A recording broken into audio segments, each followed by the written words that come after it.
ನಾನು ಒಂದು ತುಣುಕು ತಿನ್ನುವ ಮೊದಲೇ ನನ್ನ ಬಾಯ್‌ಫ್ರೆಂಡ್ ನಾನು ಮಾಡಿದ ಎಲ್ಲಾ ಅಪೆಟೈಸರ್‌ಗಳನ್ನು ತಿಂದುಬಿಟ್ಟನು.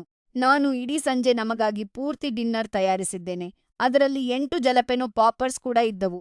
ನಾನು ಅವುಗಳನ್ನು ತಿನ್ನಲು ತುಂಬಾ ಉತ್ಸುಕಳಾಗಿದ್ದೆ.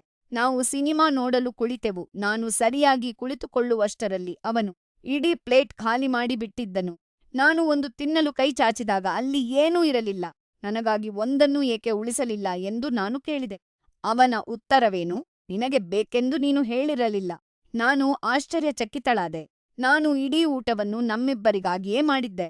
ಅವು ಕೇವಲ ಸ್ನಾಕ್ಸ್ ಮಾತ್ರ ಎಂದು ನಾನು ಅತಿಯಾಗಿ ಪ್ರತಿಕ್ರಿಯಿಸುತ್ತಿದ್ದೇನೆ ಎಂದು ಅವನು ಹೇಳಿದನು. ಅವನು ಪರವಹಿಲ್ಲದವನು ಎಂದು, ಇದು ಒಂದು ಕೆಟ್ಟ ಸೂಚಕವೇ ಎಂದು ನಾನು ಯೋಚಿಸಲು ಪ್ರಾರಂಭಿಸಿದೆ.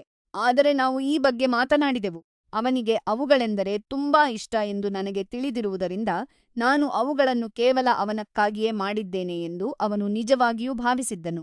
ನನ್ನ ಮನಸ್ಸಿಗೆ ನೋವಾಗಿದೆ ಎಂದು ತಿಳಿದ ತಕ್ಷಣ ಅವನು ತುಂಬಾ ಪಶ್ಚಾತ್ತಾಪಪಟ್ಟನು. ಅವನು ತಕ್ಷಣವೇ ಅಂಗಡಿಗೆ ಹೋಗಿ ಬೇಕಾದ ಸಾಮಗ್ರಿಗಳನ್ನು ತಂದು ಮೊದಲು ನನಗೆ ಒಂದು ಪ್ಲೇಟ್ ನೀಡಿದನು. ಅವನು ದೈಹಿಕವಾಗಿ ದೊಡ್ಡವನು ಮತ್ತು ಸಿನಿಮಾ ಹಾಗೂ ನನ್ನ ಅಡುಗೆಯ ಮೋಹದಲ್ಲಿ ಮರೆತುಹೋಗಿದ್ದನು. ಪಾಠ ಕಲಿತೆವು, ಈಗ ಎಲ್ಲವೂ ಸರಿಯಾಗಿದೆ.